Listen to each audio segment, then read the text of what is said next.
Good afternoon అండి.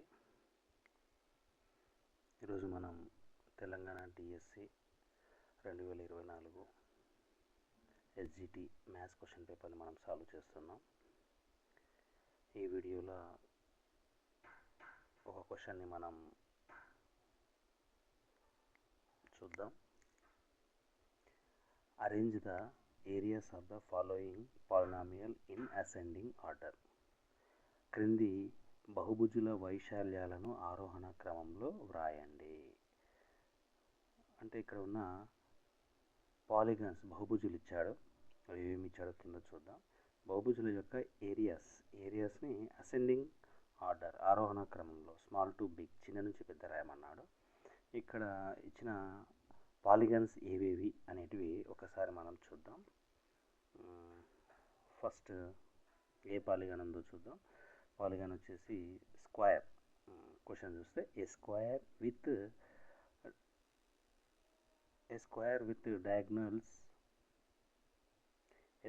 diagonal measuring 16 centimetre, 16 సెంటీమీటర్లు కర్ణం పొడవు గల ఒక చతురస్రం ఇవ్వబడింది. ఆ చతురస్రం యొక్క మెజర్మెంట్ ఏది అంటే డయాగోనల్, కర్ణం ఇవ్వబడింది. కర్ణం ఇచ్చాడు, ఒక చతురస్రం యొక్క కర్ణం ఇవ్వబడింది అంటే స్క్వేర్ యొక్క డయాగోనల్ ఇవ్వబడింది with the measurement of 16 centimetres, the length of 16 centimetres of the diagonal. Okay, next అంటే ఇక్కడ ఇవ్వబడిన బహుభుజి వచ్చేసి స్క్వేర్ ఇవ్వబడింది.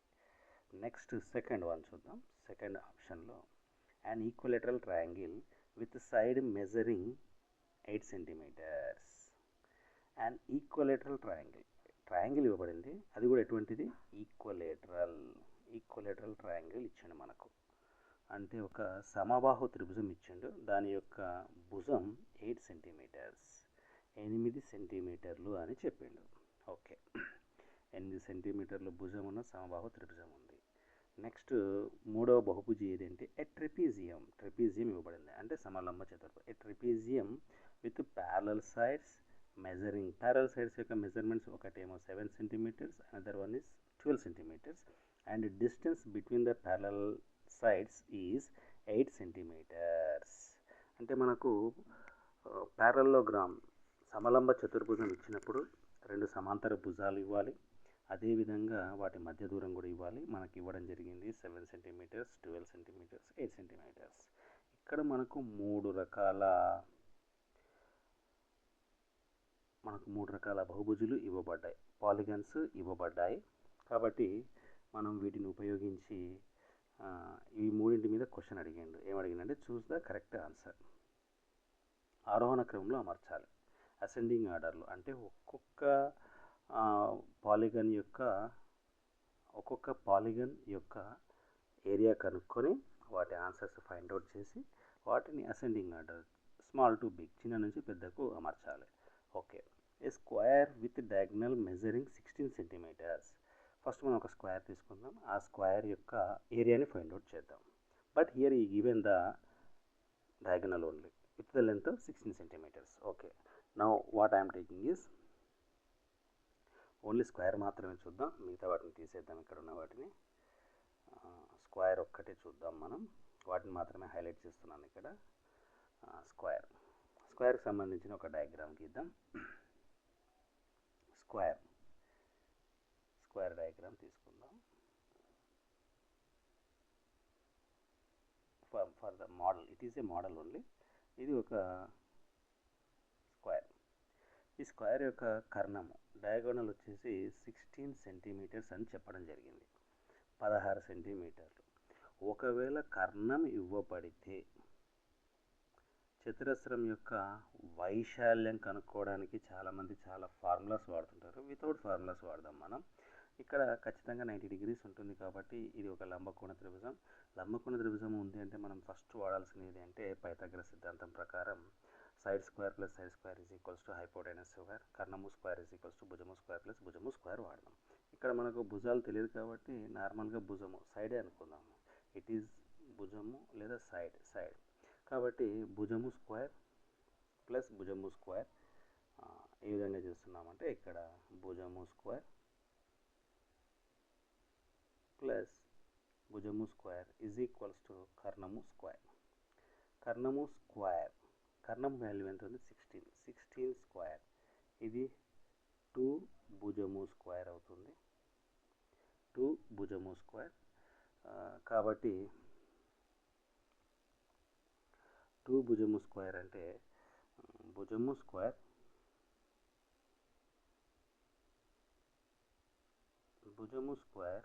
Is equals to 16 square 256 by ఇక్కడ 2 మల్టిప్లై చేస్తుంది కాబట్టి ఇటువైపు వస్తే డివిజన్ చేస్తుంది.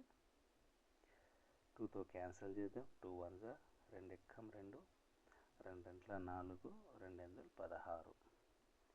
భుజము స్క్వేర్ ఈజ్ ఈక్వల్స్ టు 128 వచ్చింది మనకు. 128 మనకు కావాల్సింది చతురస్ర వైశాల్యం. చతురస్ర వైశాల్యం సూత్రం భుజము స్క్వేర్ కాబట్టి నేను రూట్ మళ్ళీ స్క్వేర్ అటువైపు పంపించి రూట్ రాయలేదు. దీని ఆన్సర్ వచ్చేసి మనకు ఎంత వచ్చింది, భుజము స్క్వేర్ ఈజ్ ఈక్వల్స్ టు 128. వైశాల్యము వచ్చేసి మనకు 128 వచ్చింది కాబట్టి ఇక్కడ వైశాల్యాన్ని మనం రాసేసుకుందాం. వైశాల్యం 128, దీని వైశాల్యం మనకు 128 వచ్చింది. Okay, next we go for the second option. Second option ఏముందో చూద్దాం. సమ బాహు త్రిభుజం అన్ ఈక్విలేటరల్ ట్రయాంగిల్. సమబాహు త్రిభుజ వైశాల్యానికి మాత్రం కంపల్సరీగా ఫార్ములాస్ నేర్చుకుంటే బెటర్. చతురస్ర వైశాల్యానికి భుజం స్క్వేర్ ఏ విధంగానో సమబాహు త్రిభుజ వైశాల్యానికి సూత్రం ఏంటి అనేది చూద్దాం మనం. సమబాహు త్రిభుజ వైశాల్యానికి సూత్రం సమబాహు త్రిభుజ వైశాల్యానికి సూత్రం సమబాహు త్రిభుజ వైశాల్యం. సమబాహు త్రిభుజం అంటే ఈ విధంగా ఉంటుంది. అన్ని భుజాలు సమానంగా ఉంటాయి, ఆల్ ఆర్ ఈక్వల్. అన్ని భుజాలు ఏ ఏ ఏ అనుకుంటే దాని వైశాల్యం √3a²/4 అవుతుంది. ఓకే, దీని వైశాల్యాన్ని మనము ఫైండ్ అవుట్ చేద్దాం. √3a²/4 √3a²/4. ఏ అంటే ఇక్కడ ఏమంటే మనకు భుజం, ఏ అంటే భుజం పొడవు మనకు ఆల్రెడీ క్లియర్గా ఇవ్వబడింది. భుజం పొడవు ఎంత ఉంది అంటే మనకి ఇక్కడ 8 సెంటీమీటర్లు. కాబట్టి ఇక్కడ ఏం చేద్దామంటే మనం 8 రాసేద్దాం. √3 దీనిలో సబ్స్టిట్యూట్ చేస్తే √3a² అంటే 8²/4. 8² ఎంత, 8² వాల్యూ మనకు తెలుసు √3 64/4. 4 1 జా 4, నెక్స్ట్ 4 6 జా 4 6 24. సెకండ్ ఆన్సర్ వచ్చేసి 16√3 వచ్చింది మనకు.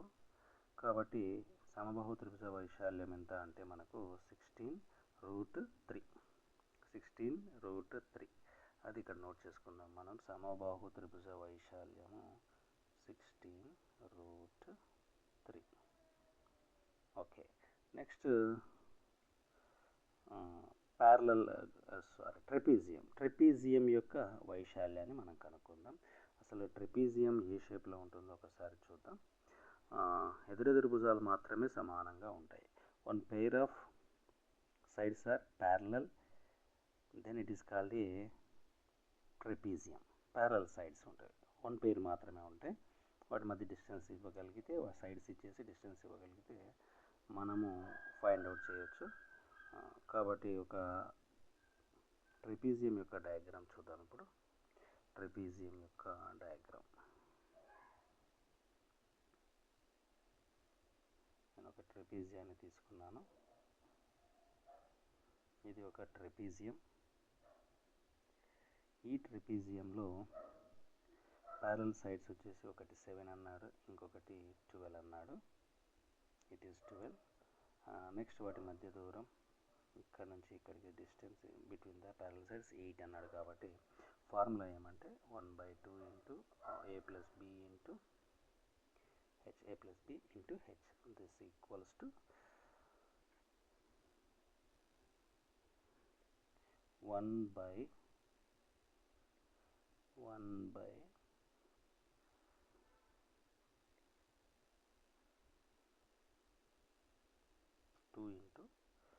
ఏ వాల్యూ ఎంత ఉంది? ఒకటి 7, ఇంకొకటి 12. 12 7 అని చెప్పిండు. మధ్య దూరం ఎంత? 8 అని చెప్పిండు కాబట్టి 8 1/2 7 + 12 ఇట్ ఈస్ 19 into 8. ఓకే, 2 1 2 1 2 4 19 4 మనకు ఎంత వస్తుంది? 76 వస్తుంది. 76. ఓకే, థర్డ్ వన్ వైశాల్యం ఎంత వచ్చింది మనకు? 76 వచ్చింది. కాబట్టి 76 వచ్చింది కాబట్టి దాన్ని ఇక్కడ రాసేసుకుందాం. 76. మూడవ దాని వైశాల్యం 76. వీటిని మనం ఇప్పుడు అసెండింగ్ ఆర్డర్లో రాయాలి. అంతకన్నా ముందు ఒకసారి ఆన్సర్ ఉంది 76. ఈ మూడింటిని మనం ఒకసారి అబ్జర్వ్ చేస్తే ఒకదానిది 16√3, 16 2s 6√4 ఉంటే ఇక్కడ √3 బదులు √4 ఉంటే దాని వాల్యూ 2 అనుకుందాం. ఒకవేళ ఉంటే అప్పుడు 16 2s 32 అవుతుంది. అంటే అన్నిటికన్నా లీస్ట్ ఉన్నది ఏంటంటే సమబాహు త్రిభుజం, తర్వాత వచ్చేసి సమబాహు త్రిభుజం, తర్వాత సమలంబ త్రిభుజం, సమలంబ చతుర్భుజం, తర్వాత చతురస్రం ఉంది. ఆర్డర్ ఇది. కాబట్టి ఫస్ట్ వన్ ఆరోహణ అంటే చిన్న నుంచి పెద్ద కాబట్టి అతి చిన్న వైశాల్యం కలిగినది సమబాహు త్రిభుజం. తరువాత వచ్చేసి సమలంబ చతుర్భుజం. ఫస్ట్ ఆప్షన్ చూద్దాం, సమబాహు త్రిభుజం. ఓకే, చతురస్ర వైశాల్యం ఉంది. It is a wrong answer. First one wrong. Second one చూద్దాం, సమలంబ చతుర్భుజ వైశాల్యం. ఇది కాదు, మనకు కావాల్సిన సమబాహు త్రిభుజం. సమబాహు త్రిభుజ వైశాల్యం, తర్వాత సమలంబ చతుర్భుజ వైశాల్యం, తర్వాత చతురస్ర వైశాల్యం. ఈ నాలుగో దాంట్లో చూస్తే చతురస్ర వైశాల్యం ఉంది. ఇది కూడా కాదు కాబట్టి మనకు అన్ని రకాలుగా సరైన ఆన్సర్ వచ్చేసి ఇక్కడ ఏది ఉంది అంటే మనకు third option is the right answer. Third option correct answer. Third is the right one. ఇది సమబాహు త్రిభుజ వైశాల్యం, సమలంబ చతుర్భుజ వైశాల్యం, తర్వాత చతురస్ర వైశాల్యం. ఫస్ట్ వన్ సమబాహుది ఎంత వచ్చింది మనకు? మనం ఒకసారి చూసుకుంటే సమబాహుది వచ్చేసి 16√3, తర్వాత వచ్చేసి 76, తర్వాత వచ్చేసి 128. So it is the right answer. ఈ విధంగా మనం చాలా సింపుల్గా ప్రతి కాన్సెప్ట్ని చేసుకుంటూ వెళ్ళొచ్చు.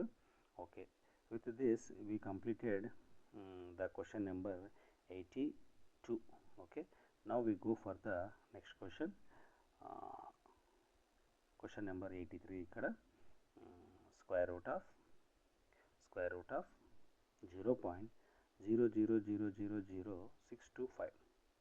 అంటే ఇక్కడ 5 సున్నాలు ఉన్నాయి దశాంశ బిందువు తర్వాత. After decimal point there is 5 zeros and 625 is there.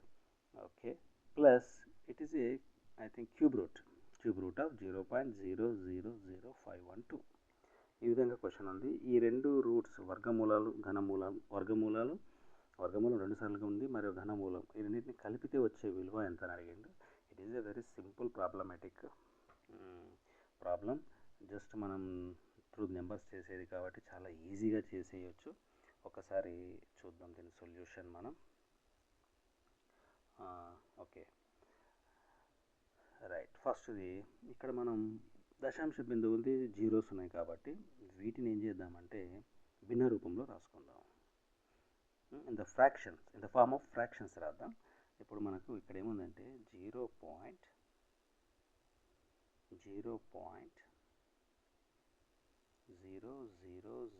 How many zeros? 0 4 zeros 5 zeros 625. Okay, దీన్ని మనం ఏం చేద్దాము అంటే ఇక్కడ ఉన్న జీరోస్ అని తీసేద్దాం. Values non zero values only 625 by instead of point we have to put 1 in the denominator. How many total places? Here 5, here 3, total 8.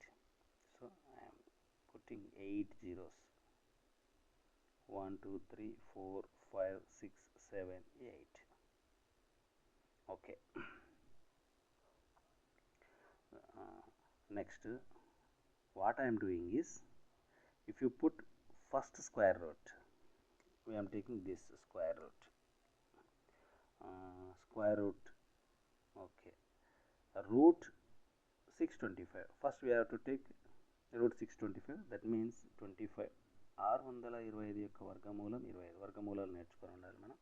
625 కనపడిందంటే without route 25 రాయొచ్చు. మనం ఇంకొక రూట్ రాయలేదు చూడండి. ఓకే, ఇక్కడ మొత్తం జీరోస్ ఎన్ని ఉన్నాయి? 8 జీరోస్. 8 జీరోస్ ఉన్నప్పుడు రూట్ తీసేస్తే మనకు 4 జీరోస్ వస్తాయి. అంటే దట్ మీన్స్ 10,000 వస్తుంది 25/. Again I'm taking the another root. Second root ఉంది ఇక్కడ చూపిస్తున్నాను నేను, మీరు స్క్రీన్ పై చూస్తే కనపడుతుంది. మళ్ళీ రూట్ ఉంది కాబట్టి రూట్ 25 వాల్యూ ఎంత? 5 ఇక్కడ 10,000 యొక్క రూట్ 4 జీరోస్ ఉన్నాయి, నెక్స్ట్ 2 జీరోస్ అయిపోతాయి అంటే 100. అంటే మనకు వచ్చిన ఆన్సర్ ఎంత? 5/100. ఫైనల్గా వచ్చిన ఆన్సర్ ఎంత? 5/100. మనం గుర్తుపెట్టేసుకుంటే అయిపోతుంది 5/100. అంటే ఫస్ట్ ఎక్స్ప్రెషన్ యొక్క answer 5/100. What I'm doing here, I'm writing 5/100 plus. Okay, next what I'm taking second one. నేను ఇప్పుడు సెకండ్ తీసుకుంటున్నాను, చూద్దాం. సెకండ్ తీసుకుంటే ఏముంది? క్యూబ్ రూట్ ఉంది. క్యూబ్ రూట్ కన్నా ముందు ఫస్ట్ మనం డెసిమల్స్తో చూద్దాం. 0.0030512. ఈ జీరోస్ నాన్ జీరో వాల్యూస్ ఒకటి రాద్దాం. 512 instead of point I'm writing 1. Here are the how many places? 3 5 6 6 places means 6 zeros. You have to write 6 zeros. Okay, next here we need cube root. Cube root means you can write whole to the power of 1/3. Whole to the power of 1/3. 1/3. Okay, next 5 power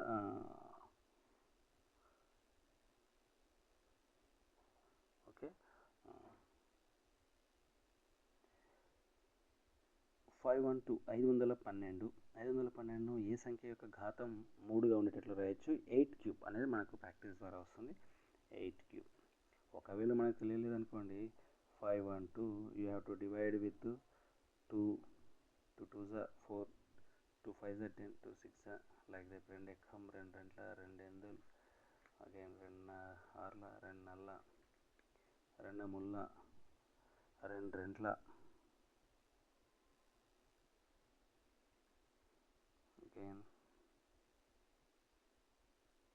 2 16ల 2 ఎందులు 2 నల్ల 2 రెంట్ల. How many times? 1 2 3 4 5 6 7 8 9. 2 power 9. 2 power 9 రాయొచ్చు.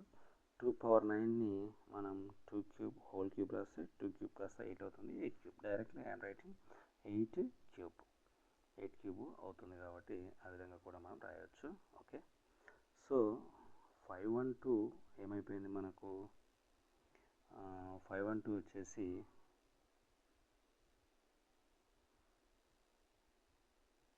8 cube అయిపోయింది. కాబట్టి next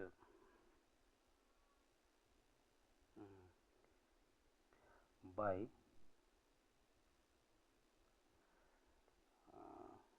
here ఇక్కడ చూస్తే ఇక్కడ ఎన్ని zeros ఉన్నాయి? 6 జీరోస్ ఉన్నాయి. కాబట్టి మనం 10 power 6 రాయొచ్చు. Whole power 1/3. 3 1s 3 2s.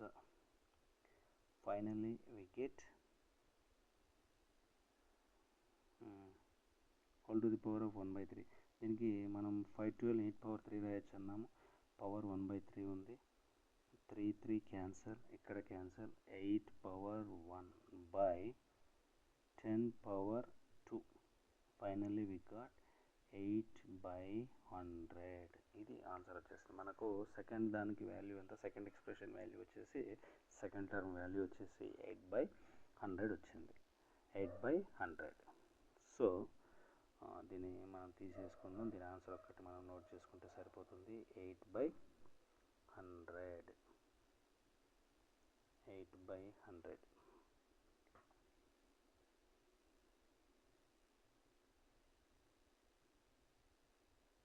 8/100. ఈ రెండింటిని యాడ్ చేయాలి. ఎల్సిఎం 100 అవుతుంది. 100 5 + 8 దట్ ఈజ్ ఈక్వల్స్ టు 13/100. ఇక్కడ మనం డినామినేషన్లో ఉన్న 2 జీరోస్ తీసేయాలంటే పాయింట్ ఇక్కడ నుంచి ఇటువైపు కుడి నుంచి ఎడమ వైపు 2 స్థానాలు జరపాలి. అంటే 0.2 0.13. 0.13 is the first one. It is the right answer. ఈ విధంగా ఈజీగా మనం సాల్వ్ చేయొచ్చు. వీటిని షార్ట్ కట్స్ అనడం కన్నా రిపీటెడ్ ప్రాక్టీస్ చేయడం వల్ల వి మే క్రియేట్ షార్ట్ కట్స్. కాబట్టి ఈజీగా మనం జనరల్గా అయితే ప్రొసీజర్ ప్రకారం మన బేసికల్ మెథడ్లో వెళ్ళి చేస్తూ వెళ్ళాలి. అప్పుడైతేనే మనకు ఈజీగా సొల్యూషన్స్ వస్తాయి. షార్ట్ కట్స్ అనేటివి ఎంతవరకు గుర్తుపెట్టుకోగలుగుతాం, కొంతవరకే వర్కౌట్ అవుతుంది. రెగ్యులర్ ప్రాక్టీస్ హెవీగా చేయడం వల్ల we can create a short cuts. Okay అండి, thank you for watching my video. Please like, share and subscribe. Thank you one and all.